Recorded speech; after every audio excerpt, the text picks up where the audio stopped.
Hello there and welcome to lesson 18. In the last lesson we looked at how you might make a grammar mistake which might lead to you using double negatives, and when people think of double negatives that's generally what they think of. I've made a grammar mistake and that's why I've got a double negative.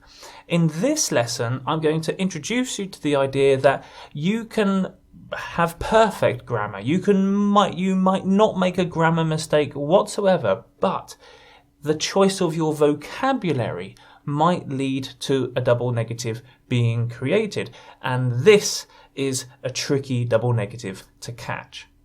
Okay, so now life is just that little bit more complicated. Grammar double negatives are relatively easy to spot. It's those tricky vocabulary double negatives that might occur in writing, and these are very much accidental double negatives. You don't intend to create a double negative or make a double negative, but unfortunately you choose some vocabulary and there we go. Suddenly you've got a double negative, and you've got those two pieces of vocabulary that have a negative meaning, and when you put them together, the reader is still left with the same problem as if it was a grammar double negative. The reader still has to think, what is the writer trying to say here? Do these negatives cancel each other out, or does the writer really mean one of those negatives? And if so, which negative does the writer mean? So how can this happen?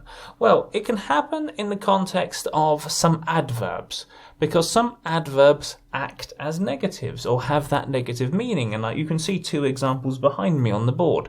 Hardly and rarely. These very much communicate a negative sense of the message that you're trying to communicate. So whenever you say, when I hardly have never done something, so you've got hardly and never, so that's where you've got that double negative. Another way you might do this is if you use a word that begins with a negative prefix, and you can see two examples here. So unprofessional, irresponsible. These are two negative adjective forms.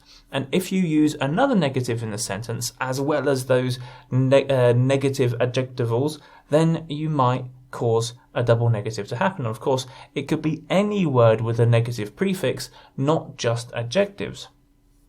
And also you've got some other language functions which convey a negative message. For example, neither nor is the classic example. So if you're using neither nor and you use a negative structure in the sentence, then you're creating, well, then it's more likely to be a triple negative, because then you've got the negative, let's say, verb structure, then we've got neither, and then you've got nor, and then you've got to think, well, how does that all work together? Also, in some languages, particularly Polish, you have a word in Polish which is ani, which is, of course, very similar to the English word any.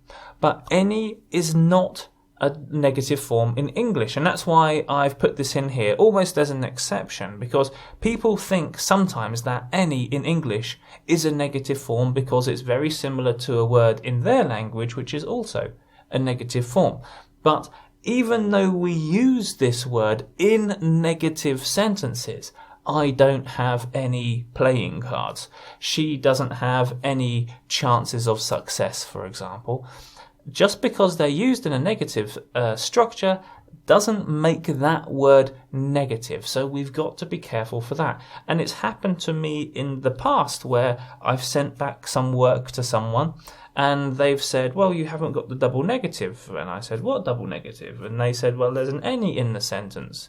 And I said, well, yes, an any isn't a negative form.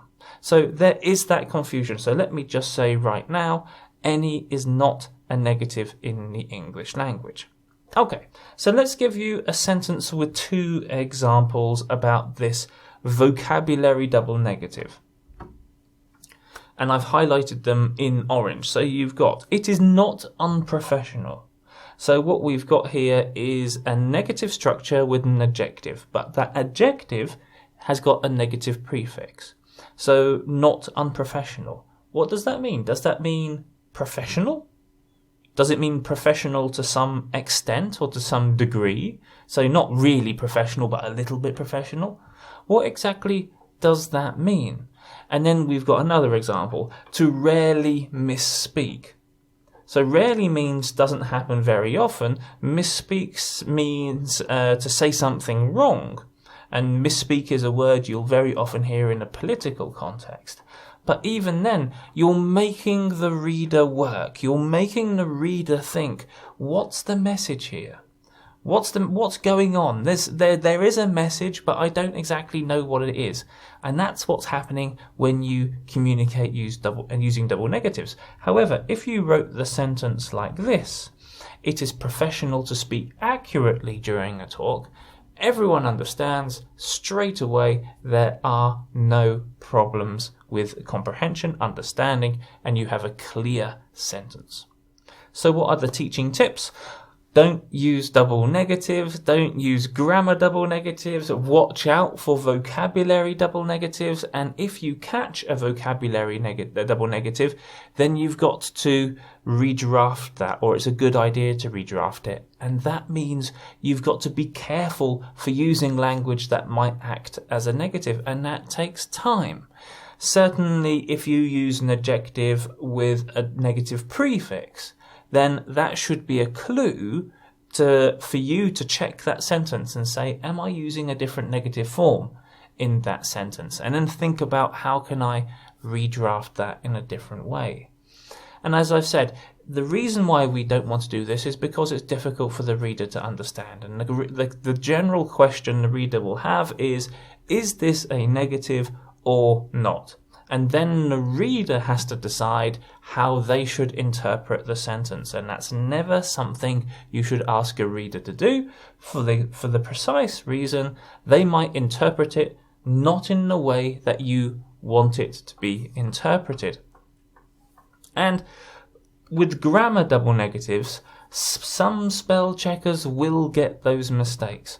With vocabulary double negatives, spell checkers will not pick this up. So this is down to you to write, review and redraft and review again and to try and catch those vocabulary double negatives. Okay, so now it's time for questions, and what I would like you to do is to read the sentences below, rewrite the sentences, and remove those problems with negative structures.